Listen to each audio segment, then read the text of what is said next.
I've gone back and forth about whether this was just a bad day that my brain turned into something bigger, or if there was actually something wrong with that school when it rained. I'm not someone who jumps to paranormal explanations.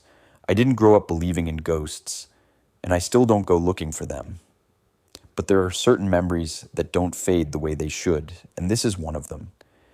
It happened when I was 16, during my junior year of high school, in a town small enough that everyone knew when it rained, because the smell of wet pavement and pine drifted in from the woods surrounding the football field.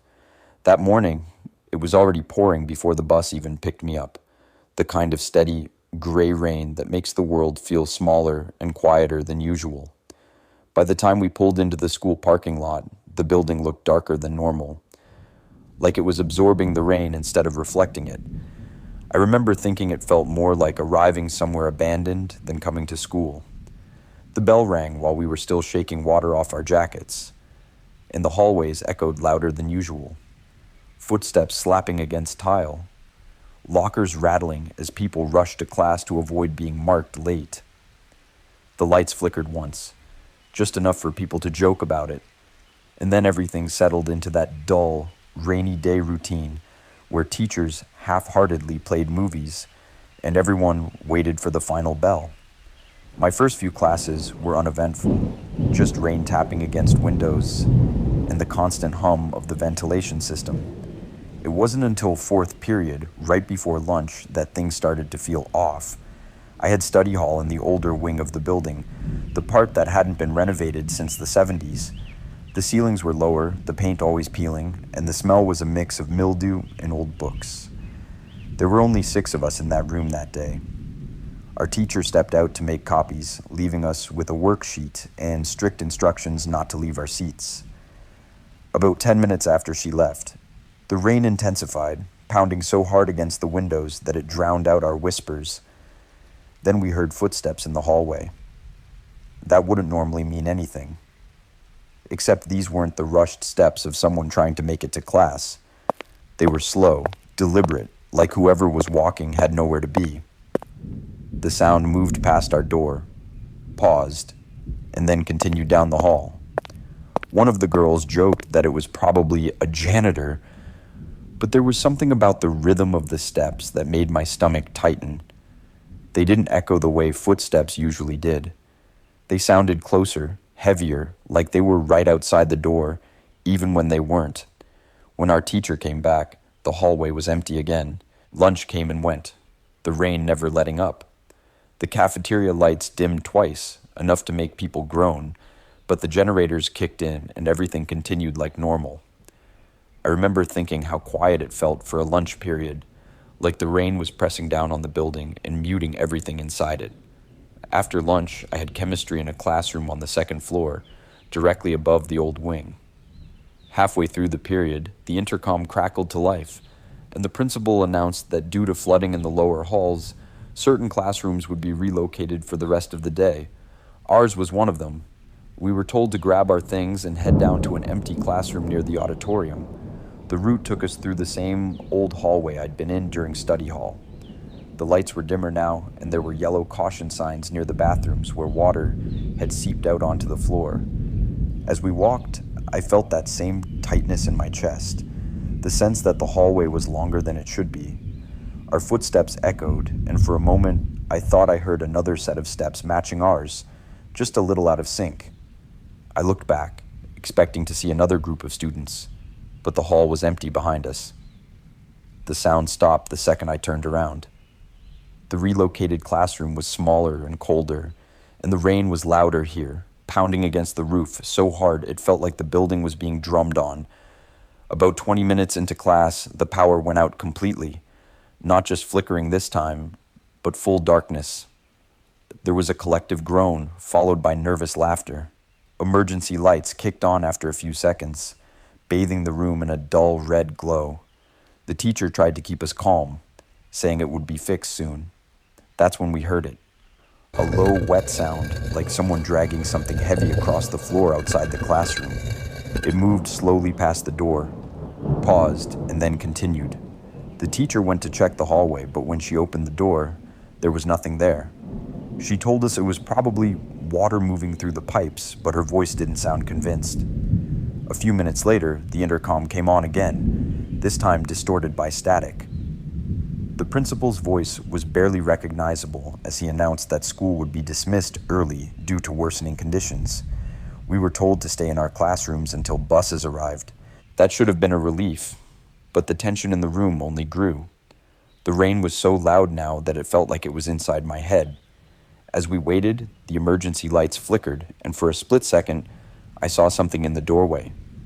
A figure standing just outside the room, soaked, its outline blurred as if it were made of shadow and water. I blinked, and it was gone. I didn't say anything. I told myself it was just my eyes adjusting to the light. But then the girl sitting next to me leaned over and whispered, "Did you see that?" The buses finally arrived, and we were released in groups. The hallways were chaotic, students rushing, teachers shouting directions over the noise of the rain. As I made my way toward the exit, I heard those footsteps again, slow and heavy, somewhere behind me.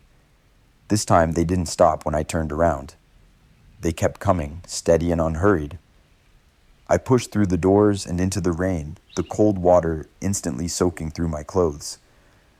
The moment I stepped outside, the footsteps stopped. I stood there for a second, rain running down my face, feeling ridiculous and scared at the same time. On the bus ride home, everyone joked about the early dismissal and the flooding, but no one mentioned the shadows or the sounds. When I got home, my mom asked why I looked so pale. I told her I was just tired. That night, I dreamed of the school hallways filled with water, the footsteps echoing through the dark. The next day, the rain had stopped, and school reopened like nothing had happened. The old wing was closed for repairs, and eventually it was renovated, the walls repainted, the floors replaced.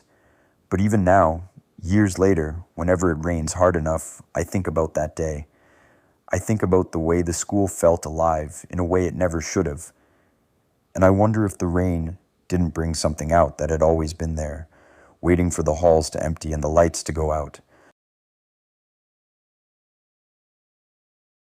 I don't tell this story often because it sounds dramatic when I say it out loud, and because I've never been able to explain it without feeling like I'm exaggerating something that was very real to me at the time. I'm not claiming what happened was supernatural, but I also don't think it was just my imagination. This took place during my sophomore year of high school. In late October, on one of those days where the rain never fully lets up. It wasn't a storm, just constant cold rain that soaked everything and made the sky look permanently stuck in the evening, even in the middle of the day. Our school sat at the edge of town, backed up against a stretch of woods in a drainage creek that overflowed whenever it rained for too long. Everyone hated rainy days there because the building was old. The roofs leaked and the hallways smelled damp for days afterward. That morning, I remember feeling irritated more than anything else. My shoes were already wet by the time I walked in, and the air inside felt heavy, like the building was holding its breath.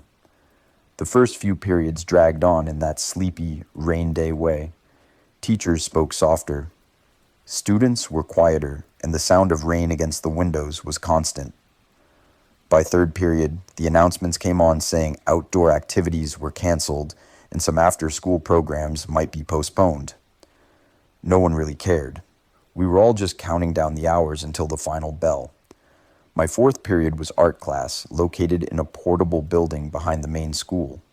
Normally, you had to walk outside to get there, but when it rained, the administration opened a narrow indoor hallway that connected to it through the basement. Most students avoided that route because it was poorly lit and always colder than the rest of the school. That day, though, the rain was so heavy that our teacher told us to take the basement hall. I'd only been down there a few times before. The walls were bare concrete, stained from years of moisture, and the ceiling pipes rattled whenever someone flushed a toilet upstairs. As soon as we entered, the temperature dropped noticeably. Our footsteps echoed too loudly, and water dripped steadily from somewhere ahead of us. About halfway down the hall, the lights flickered, then stabilized. Someone laughed nervously, and another kid joked about horror movies. We reached the door to the portable and spent the rest of the period working quietly, the rain drumming on the thin roof above us. Toward the end of class, our teacher mentioned that the creek behind the school was close to flooding and that we might be dismissed early if it got worse. That was the first time I noticed how quiet everything had become. Not peaceful quiet, but the kind where it feels like sound is being swallowed. When the bell rang, we packed up and were told to return to the main building the same way we came. This time, I walked near the back of the group. As we entered the basement hall, I noticed fresh water on the floor, more than there had been before. It reflected the flickering lights, making the hallway look longer than it really was. About halfway through, the group ahead of me turned the corner, and suddenly I was alone. That's when I heard it. A sound behind me, like bare feet slapping against wet concrete. I froze, expecting to see someone running to catch up, but when I turned around, the hallway was empty. The sound stopped instantly. I told myself it was just water dripping, pipes shifting, anything normal. I started walking again, faster this time. The sound came back, slower now, matching my pace. Each step echoed too clearly, too close. I didn't turn around again. I reached the door to the main building and pushed it open harder than I meant to, nearly colliding with another student on the other side. The moment I stepped through, the sound disappeared. I spent the rest of the day on edge, jumping at every announcement and flinching whenever the lights flickered. By last period, the rain had gotten worse. You could see it streaming down the windows in sheets, and puddles were forming along the edges of the classrooms. The final bell rang early, and teachers rushed us out, saying buses were waiting. The hallways were crowded and loud, but beneath all the noise, I kept feeling like I was being watched. As I headed toward the exit, I noticed the basement stairwell door was propped open, water pooling at the bottom step. For a moment, I thought I saw movement down there, something shifting just beyond the light. I looked away quickly and joined the crowd outside. The rain soaked me instantly, but I didn't care. On the bus ride home, people complained about wet clothes and joked about the basement flooding. I stayed quiet, staring out the window, replaying the sound of those footsteps over and over in my head. That night, the rain continued, and I dreamed of walking that basement hall alone, the lights going out one by one behind me. The next day, school was closed due to flooding damage. When we returned the following week, the basement hallway was sealed off with caution tape. Teachers said it was because of water damage, but no one explained why it needed to be closed permanently. Years later, I went back to that school for a local event. The building had been renovated, bright and clean, and the basement entrance was gone, replaced by a storage room. Standing there, I felt that same cold heaviness I remembered from that rainy day. I don't know what I heard in that hallway or why it followed me only until I reached the door. But even now, whenever I hear footsteps behind me on a wet surface, I walk a little faster without really knowing why. I've rewritten this in my head more times than I can count, mostly trying to convince myself that I misunderstood what happened, that stress or coincidence filled in the gaps. But the more time passes, the clearer certain details become, and that's what bothers me.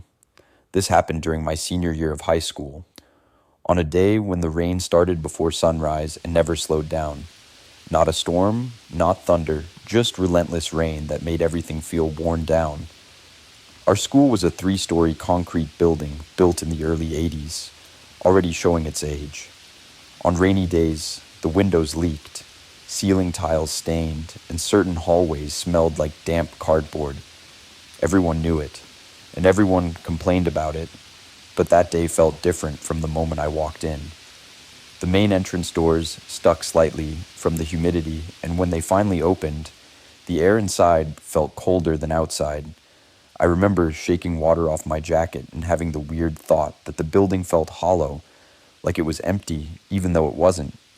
First period went by quietly. Second period, too. Teacher spoke over the sound of rain hammering against the windows, and the fluorescent lights buzzed louder than usual. By mid-morning, the announcements came on warning students to stay away from certain stairwells due to water accumulation. No one took it seriously. We were teenagers, bored and half asleep, more annoyed than concerned. My third period was library study, which I normally liked because it was calm. That day, though, the library felt wrong. The lights were dimmer than usual, and only a handful of students were there. Rain streaked down the tall windows, blurring the view of the parking lot into gray smears. About 20 minutes in, the librarian stepped out to handle a call, leaving us alone. That's when I noticed the sound.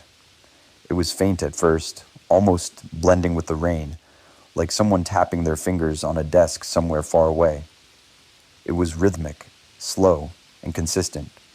I assumed it was a student messing around, but when I looked up, everyone else was sitting still, heads down. The sound kept going, drifting closer, then stopping abruptly. When the librarian returned, it didn't come back. I brushed it off. By lunch, the rain had gotten heavier, and the sky outside looked darker than it should have for noon. The cafeteria was quieter than usual, conversations muted, chairs scraping softly. Halfway through lunch, the power flickered, then stabilized, drawing a few nervous laughs. 10 minutes later, it flickered again, longer this time. When the lights came back, they felt harsher, casting sharp shadows across the room. I started feeling uneasy for no clear reason, like something bad was about to happen, but hadn't decided how yet. After lunch, I had history class on the third floor. The stairwell I normally used was blocked off, so we were rerouted through a back stairwell that most students avoided. It was narrower, poorly lit, and always smelled faintly of rust and wet concrete. As we climbed, water dripped steadily from the ceiling, splashing onto the steps below. About halfway up, I noticed a dark handprint on the wall near the railing. It looked fresh, smeared slightly downward, as if someone had slid their hand along the wall. I assumed it was mud, maybe tracked in from outside, but something about the size bothered me.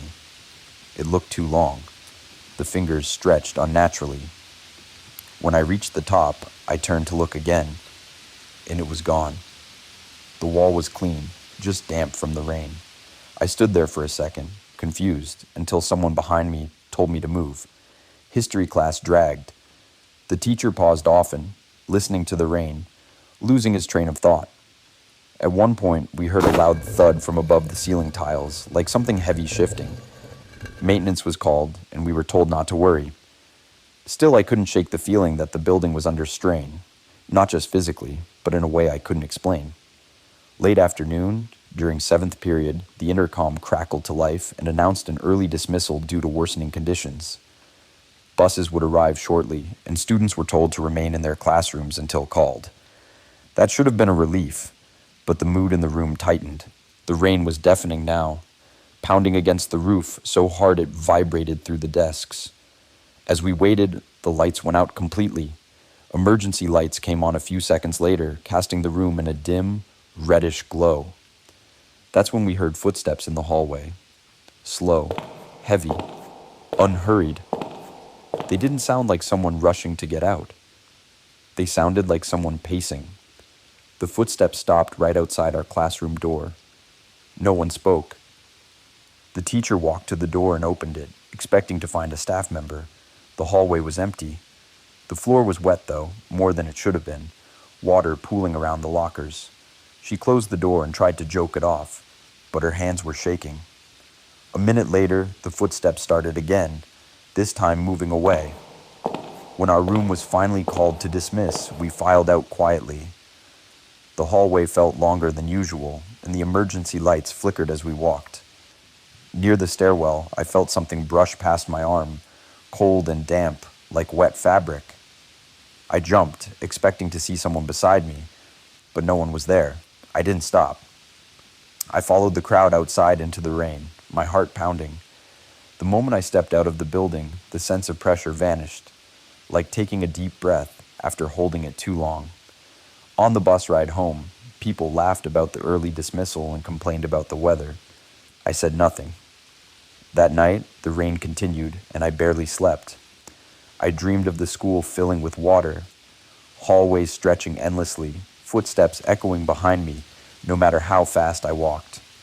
The next day, school was closed. A pipe had burst overnight, flooding part of the third floor. Repairs took weeks. When we finally went back, certain areas were sealed off, including that back stairwell. No explanation was given beyond structural concerns. I graduated a few months later and never returned. But even now, years later, when rain hits concrete just right, when footsteps echo in empty hallways, I'm right back there, walking through that building, knowing something was moving with me that day, something that didn't leave until I did.